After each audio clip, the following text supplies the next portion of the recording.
मंडळी, कशात सर्वजण मस्त मजेत आनंदीच राहा। आजचा दिवस सर्वांना सुखाचा, समृद्धीचा आणि आनंदाचा, भरभराटीचा जावो हीच ईश्वरचरणी प्रार्थना। वैशाली ब्लॉग मराठी चॅनलमध्ये तुम्हा सर्वांचे अगदी मनापासून स्वागत करते। चॅनलवर नवीन असाल तर लाईक, शेअर, सबस्क्राईब करायला विसरू नका। सोबतची बेल आयकॉन सुद्धा हिट करा, म्हणजे माझे नवीन व्हिडिओ आली म्हटले की तुम्हाला नोटिफिकेशन सर्वात आधी मिळून जाईल। चला तर मग आजच्या व्हिडिओला सुरुवात करूया। सकाळी सकाळी उठले, बेडरूममधून बाहेर जरा खिडकी उघडून बघितले तर कोकिळाचा सुंदर असा आवाज येत होता। म्हटलं लगेच कॅमेरा ऑन करून लगेच मोबाईलमध्ये तो सीन कॅप्चर करावा। लगेच मी फ्रेश मॉर्निंग झाली माझी आणि उठून मी आले बाहेर। तर बघू शकता उठलेली आहे। मुलाने मला नाश्त्यासाठी शिरा बनवायला लावलेला आहे। तर तूप घातलेलं आहे, कढई ठेवली गॅसवर, तूप घालून घेतलं, गॅस लावून घेतला आणि पातेल्यामध्ये काय करणार, गरम पाणी करायला ठेवणार शिऱ्यात घालण्यासाठी। रवा भाजायला मी सुरुवात केलेली आहे। इकडे छोटंसं पातेलं जेवढा हवा होता तेवढाच मी करणार आहे, त्यामुळे छोट्याच पातेल्यात पाणी घालून ठेवलेलं आहे आणि रवासुद्धा बंद गॅसवर भाजून घ्यायला लागलेली आहे। व्यवस्थित भाजून घेणार आणि त्यामध्ये गरम पाणी ओतणार आणि चवीनुसार थोडंसं काय करणार आहे मी, त्यामध्ये मीठसुद्धा टाकलेलं आहे बघा। त्यानंतर शिजू देणार आणि शिजल्यानंतर लास्टला मी साखर घालून परत एकदा झाकून हलवून ठेवलेलं होतं आणि शिरा तयार झालेला आहे। मुलाला लगेच दिला, कारण तो 7 वाजता क्लासला जाणार होता, म्हणून त्याला लगेच शिरा एका प्लेटमध्ये काढून दिला। तो त्याने खाल्ला आणि क्लासला तो निघूनसुद्धा गेला।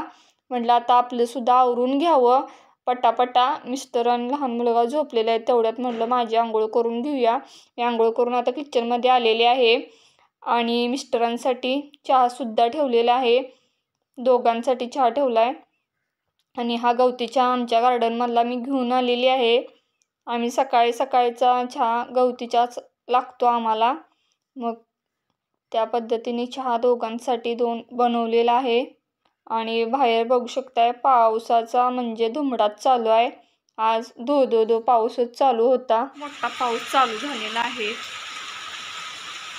सकाळचे 8:30 वाजल्यात आणि मोठा पाऊस आलाय। धो पाऊस चालू झालेला आहे। मुलगा 10वीच्या क्लासला गेलेला आहे, एक झोपलाय, आता उठणार। मिस्टर आंघोळ करून घ्यायला लागलेले आहेत। मी काय केलं, लोटून काढलं सर्व खोल्या आणि फरशी सुद्धा पुसायला घेतलेली आहे। रोजचं कामच आहे माझं लोट झाड आणि फरशी करणं, त्यामुळं फरशी पुसून मग मी धुणं धुवायला जाणार।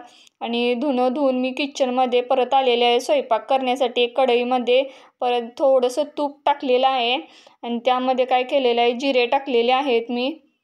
आणि शेंगदाण्याचा कूट कसा केला मी, डायरेक्ट शेंगदाणे कच्चेच भाजून घेतलेले आहेत, त्यामध्ये मिरची टाकली आणि व्यवस्थित त्याच तुपामध्ये भाजून घेणार।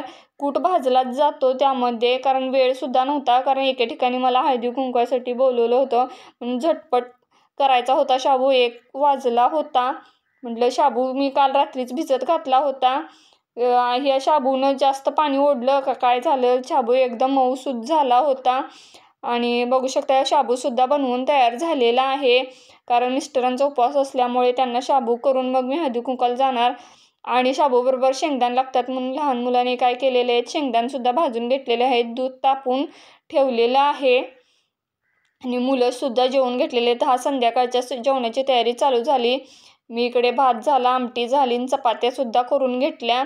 आज मला दोडका करायचा होता, दोडक्याच्या शिरा मी तसंच यानं काढून घेतल्या चाकूने आणि एक कढईमध्ये तेलसुद्धा घातलं, त्यामध्ये कांदा जिरे घालून घेणार। पहिला गॅस लावणार, तेल एकदम कडकडीत तापतं म्हणून पहिल्यांदा मी काय केलं, तेलच घालून घेतलं आणि मग गॅस लावला। त्यामध्ये मोहरी टाकली,